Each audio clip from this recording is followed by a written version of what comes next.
परिश्रम एते नीरवता सह कर जेमिति सफलता कोलाहल सृष्टि करिवो। भाग्य रेखा उपरे विश्वास करिबा छाड़ी दियो।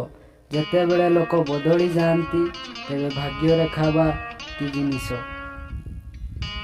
भगवान को विश्वास से छोट छुआ परी कर जहाकू ऊपर को फिंगी देले हसी थाए डरी न थाए कहीं से जानी थाए आपण ताकू पढ़ा को देवेनी।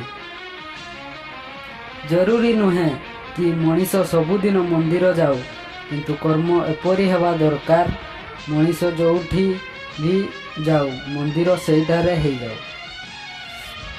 लुहा को अन्य कहीं नुह केवल तार कलंकी ही ताकू नष्ट कर दिए। ठीक सेमिति मनीष को आउ कहीं नुह निज चिंताधारा ही ताकू नष्ट कर दिए। संपर्क मनरू होता है कथारू नुह। बहुत लोक बहुत कथा परे भी निजर हुअंती नहीं आउ किछि लोक शांत रही मध्य निजर हो जाती।